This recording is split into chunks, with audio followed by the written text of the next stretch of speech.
सुप्रभात। हिंदी की इस कक्षा में आपका स्वागत है। आज हम कक्षा 11वीं विषय हिंदी पाठ्य पुस्तक अभिव्यक्ति और माध्यम से पाठ 3 जनसंचार माध्यम और पत्रकारिता के विविध आयाम का अध्ययन करेंगे। इसके पहले भाग में हम जनसंचार माध्यम का अध्ययन करेंगे।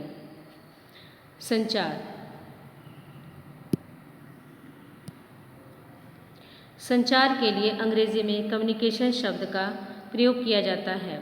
कम्यून का अर्थ बांटना है। इसकी उत्पत्ति मूलतः लैटिन भाषा के शब्द कम्युनिस से हुई है, जिसका अभिप्राय है मन के किसी विचार या भाव को दूसरे के साथ बांटना। निष्कर्षतः कहा जा सकता है कि संचार अपने भावों एवं विचारों को दूसरों से बांटने की महत्वपूर्ण एवं सार्थक प्रक्रिया है। American society of training directors के अनुसार आपसी समझ, विश्वास एवं बेहतर मानवीय संबंधों को स्थापित करने के लिए सूचना तथा विचारों का आदान प्रदान ही संचार है।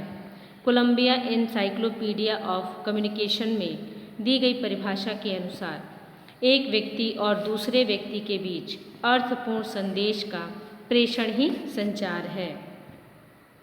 संचार के तत्व: पहला संचारक, दूसरा संकेतीकरण, तीसरा संदेश, चौथा संचार माध्यम, पांचवा प्रापक, छठा संकेत वाचन, सातवां फीडबैक, आठवां शोर। संचार के प्रकार: पहला अंतःवैयक्तिक संचार, दूसरा अंतर्वैयक्तिक संचार, तीसरा समूह संचार, चौथा जनसंचार। जनसंचार का अर्थ: जनसंचार का सामान्य अर्थ लोगों के आपस में विचार, सूचनाओं या जानकारी तथा भावनाओं का संकेतों द्वारा आदान प्रदान से है। जनसंचार शब्द की उत्पत्ति लैटिन भाषा के कम्युनिस शब्द से हुई है, जिसका अर्थ है किसी बात या विषय को सबके लिए साझा करना, जबकि कम्युनिकेशन अथवा संचार का सामान्य अर्थ ऐसी प्रक्रिया से है जिसके द्वारा किसी भाव अथवा विचार को दूसरों तक पहुंचाया जाता है। साधारणतः संचार शब्द किसी बात को आगे बढ़ाने, चलाने या फैलाने के लिए उपयुक्त होता है। जनसंचार की विशेषताएं: जनसंचार के मुख्य निम्नलिखित विशेषताएं हैं। पहला, जनसंचार प्रक्रिया में विशाल क्षेत्र में बिखरे हुए प्रापकों तक शीघ्रता से संपर्क हो जाता है। बिखरे हुए प्रापकों से तात्पर्य यह है कि प्रापक एक स्थान पर सीमित नहीं होते, बल्कि दूर दूर तक फैले होते हैं। प्रापकों की पृष्ठभूमि अलग अलग होती है। दूसरा, जनसंचार किसी एक व्यक्ति या व्यक्ति विशेष के लिए कार्य नहीं करता। जनसंचार द्वारा प्रेषित सूचना समस्त जनता के लिए सामान्य रूप से उपलब्ध होती है। तीसरा, जनसंचार की प्रक्रिया सुस्पष्ट होती है तथा उसका ढांचा भी स्पष्ट होता है। चौथा, प्रतिपुष्टि जनसंचार प्रक्रिया को प्रभावी बनाती है। जनसंचार माध्यम से मिली सूचनाओं पर प्रापक की क्या प्रतिक्रिया है और सूचनाओं पर उसका क्या प्रभाव पड़ता है आदि की जानकारी प्रतिपुष्टि के द्वारा हो जाती है। पांचवा, जनसंचार में संदेश चूंकि मिश्रित जनसमूह को लक्ष्य करके भेजा जाता है और जनसमूह की स्थितियां एवं रुचियां विभिन्न प्रकार की होती हैं, अतः संचार की विषय वस्तु का चुनाव एवं विवेचन करना अत्यंत कठिन कार्य है। इसी कारण जनसंचार की एक महत्वपूर्ण विशेषता यह भी है कि इसमें व्यक्ति उस संदेश का चयन करता है जो उसकी मान्यताओं एवं विशेषताओं के अनुकूल होता है। छठा, जनसंचार के विकास ने भौगोलिक एवं समाज की सीमाओं को तोड़ दिया है। जनसंचार के कारण ही आज वैश्विक गांव की परिकल्पना साकार हो रही है। सातवां, जनसंचार एक प्रहरी द्वारा द्वारपाल की भांति सजग होकर समाज की प्रत्येक गतिविधि पर निगाह रखता है। जनसंचार प्रक्रिया के संघटक तत्व: जनसंचार प्रक्रिया के संघटक या तत्व संचार की प्रक्रिया जैसे ही होते हैं। हमने संचार को पढ़ते हुए प्रेषक या संचारक, ग्राहक या प्रापक, संदेश, संचार माध्यम एवं प्रतिक्रिया या प्रभाव, प्रतिपुष्टि के बारे में सामान्य जानकारी प्राप्त कर ली है। वास्तव में ये ही जनसंचार के प्रमुख घटक हैं। चूँकि संचार मूल इकाई की भांति है, जिसके एक विशेष रूप या स्तर के तौर पर जनसंचार को देखा जाता है, इस कारण जनसंचार में भी संचार के मूल तत्व एवं विशेषताएं सन्निहित होती हैं। इस प्रकार जनसंचार प्रक्रिया के निम्नलिखित संगठक हैं। जनसंचार प्रक्रिया के संगठक: पहला संचारक या प्रेषक, दूसरा संदेश, तीसरा प्रापक, चौथा संचार माध्यम, पांचवा प्रतिपुष्टि या फीडबैक, छठा शोर या विघ्न।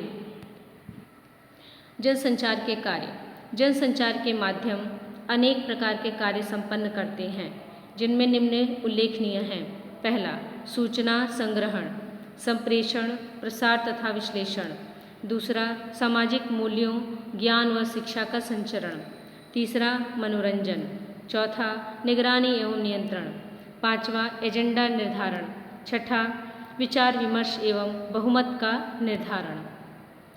जनसंचार माध्यमों के प्रकार: जनसंचार माध्यमों को मूलतः दो प्रकारों में विभाजित किया जाता है। पहला परंपरागत माध्यम।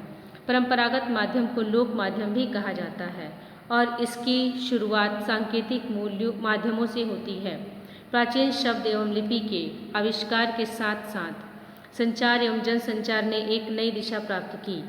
चित्र, भित्ति चित्र, मूर्तिकला के साथ साथ संगीत, नृत्य एवं काव्य भी जनसंचार के परंपरागत माध्यमों की श्रेणी में आते हैं। लोक कथाएँ, लोक संदेश, ललित कलाएँ आदि सदियों से जनसंचार के सुदृढ़ माध्यम बने हुए हैं। लोक नृत्य, कठपुतली, स्वांग, बाइस्कोप, खेल तमाशा, लोक संगीत एवं लोक नाट्य, रामलीला, कीर्तन, कव्वाली, लावड़ी, तमाशा, नौटंकी, पांडवाड़ी आदि जनसंचार के क्षेत्र में अद्भुत योगदान करते हैं। समय के साथ साथ इनके स्वरूप में भी परिवर्तन हुए हैं, किंतु इनका महत्व एवं प्रासंगिकता अभी भी काफ़ी हद तक सुरक्षित है, क्योंकि इनका जन सामान्य से प्रत्यक्ष जुड़ाव है। इन माध्यमों ने भारतीय सामाजिक सांस्कृतिक विरासत को समृद्ध किया है और समाज के विभिन्न समूहों, समुदायों, क्षेत्रों आदि को भावनात्मक एकता के सूत्र में पिरोया है। दूसरा आधुनिक एवं विशिष्ट माध्यम। जनसंचार के आधुनिक माध्यमों ने सूचना क्रांति लाने में महत्वपूर्ण भूमिका अदा की है।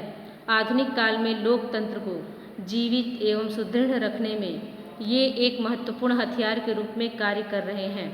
इन माध्यमों ने अपने बहुआयामी फलक तथा दूरगामी एवं निर्णायक प्रभावों से यह साबित कर दिया है कि इनके बिना प्रगति के सोपानों को गढ़ना कठिन है।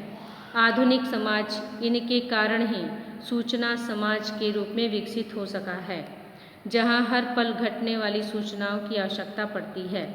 आधुनिक जनसंचार माध्यमों को निम्न रूप में विभाजित किया जा सकता है। आधुनिक जनसंचार माध्यम: पहला डाक तार प्रणाली, दूसरा प्रिंट या मुद्रण माध्यम, तीसरा इलेक्ट्रॉनिक माध्यम। आइए देखें इसके भेदों के अंतर्गत और कौन से भेद हैं। डाक तार प्रणाली, इसके अंतर्गत कोई भेद नहीं है। दूसरा प्रिंट या मुद्रण माध्यम, इसमें समाचार पत्र, पत्रिकाएं, हैंडबिल, पैम्फलेट आदि हैं। इलेक्ट्रॉनिक माध्यम में आते हैं तो पहला है श्रवण, इसमें radio, telephone, mobile phone, transmitter. दूसरा दृश्य, फैक्स, पेजर, टेलीप्रिंटर, कंप्यूटर। तीसरा है श्रव्य दृश्य, जिसमें सुना और देखा दोनों जाता है, टेलीविज़न और फिल्म। जनसंचार माध्यमों का कार्य एवं महत्व: पहला सूचनाओं एवं समाचारों का एकत्रीकरण, विश्लेषण एवं प्रचार। दूसरा मैत्रक एवं सर्वसम्मति बनाने में सहायक। तीसरा संस्कृति एवं विरासत के हस्तांतरण में सहायक। चौथा मनोरंजन। पांचवा वस्तुओं एवं उत्पादों के विक्रय एवं विज्ञापन में मददगार। छठा शिक्षा की प्राप्ति एवं प्रसार में सहायक। बच्चों, इस पाठ से कुछ महत्वपूर्ण प्रश्न दिए जा रहे हैं, प्रश्नोत्तर दिए जा रहे हैं, जिसे आप अपनी अभ्यास पुस्तिका में अवश्य लिखेंगे।